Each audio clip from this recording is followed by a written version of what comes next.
энэ татварын ерөнхий хуулийн төсөл аж ахуйн нэгжүүдэд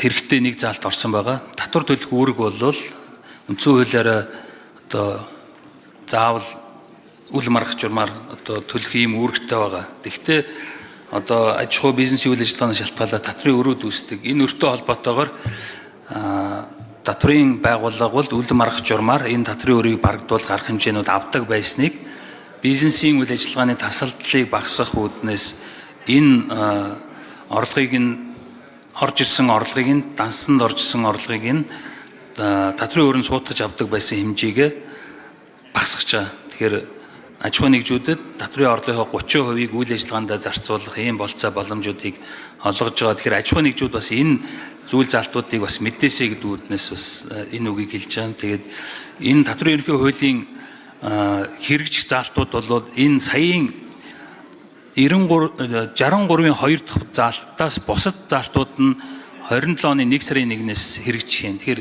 энэ саяын хийсэн таагдсан данснаас үл маргах журмаар гарах хэмжээ нь 70%-аас итэхгүй байхаар энэ хуулийн заалт бол батлагдсан өдрөөсөө хэрэгжих юм. Тэгэхээр энэ татварын ерөнхий хууль батлагдахаар аж ахуйн нэгжүүдийн хувьд бол ийм болцоо боломжууд нээгдэж байгаа шүү гэдгийг бас хэлмээр байна. Тэгэд энэ эрхэн зөрчигдөх ч юм уу асуудал үүсвэл татварын байгууллагууд гэсэн бас энэ хэрэгжилтэн дээр аж ахуйн нэгжүүдэд бас ойлголт өгөөд энэ болцоо боломжуудыг нь бас хангаж өгөөсэй гэж хэлмээр байна. Татварын ерөнхий газар зөвхнөрөн татварын ерөнхий хууль дээр татварын өрийг хугацаанд төлөөгөө татварын өрийг үл маргах журмаар барагдуулах юм зохицуулт байгаа.